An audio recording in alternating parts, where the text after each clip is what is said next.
The ancient Egyptians recorded everything. They documented the flooding of the Nile, the weight of harvested grain, and daily temple rituals, down to the exact number of incense sticks burned at sunrise. Yet, among the countless records carved into stone, a single name is surrounded with reverence, a name treated differently from all others. Punt. Not a rival, not a conquered land, not a vassal.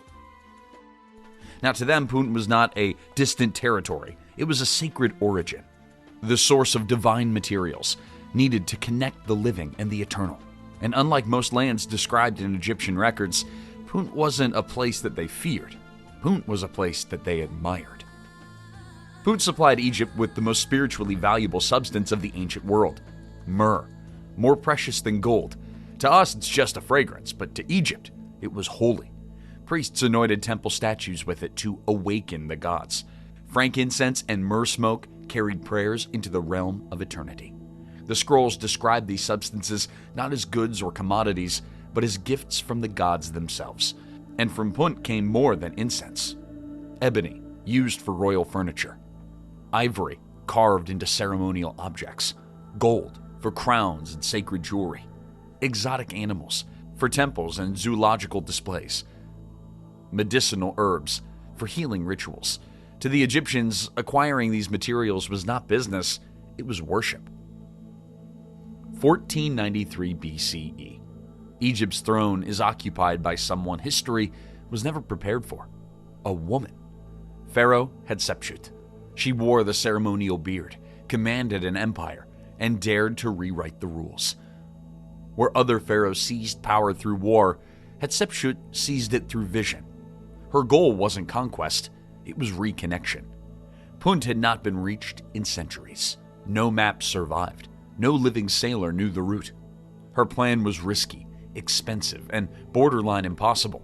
But Hatshepsut was not the kind of ruler who feared the impossible. She wanted to become the pharaoh who reunited Egypt with the land of the gods. Egyptian ships were not ocean vessels. They were designed for the calm, predictable Nile, not the dangerous and unpredictable Red Sea.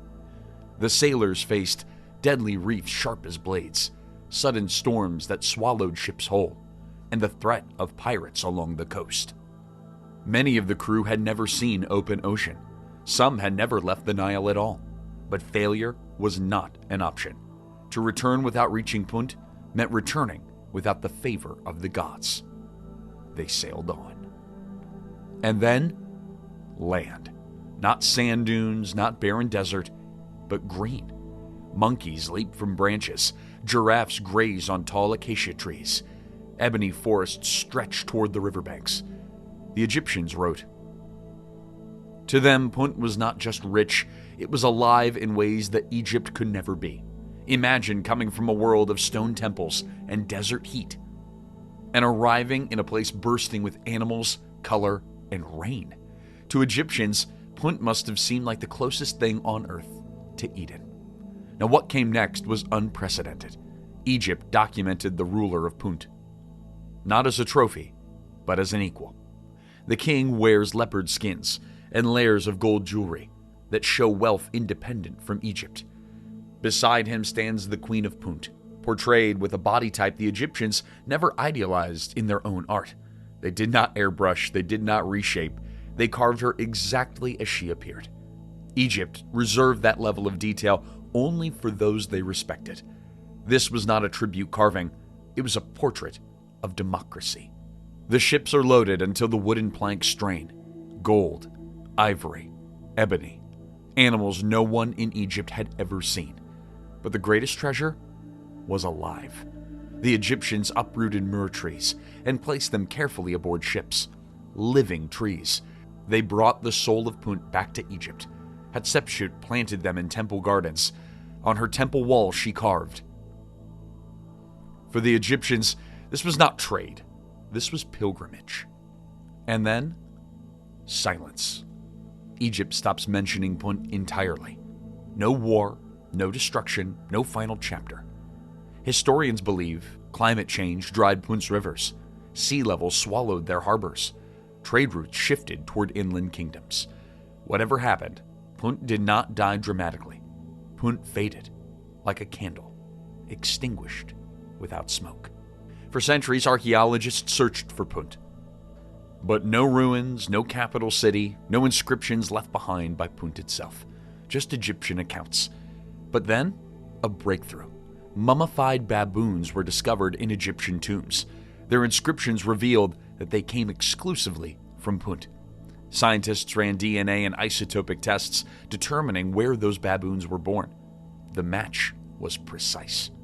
After more than 3,000 years of mystery, Punt finally had a location. Punt was real. Punt was African. Punt was powerful. Most kingdoms are remembered because they conquered others. Punt is remembered because Egypt could not live without it. Its value wasn't in armies or walls. Its value was in connection with nature, with commerce, with the sacred. Punt's legacy teaches a different kind of power.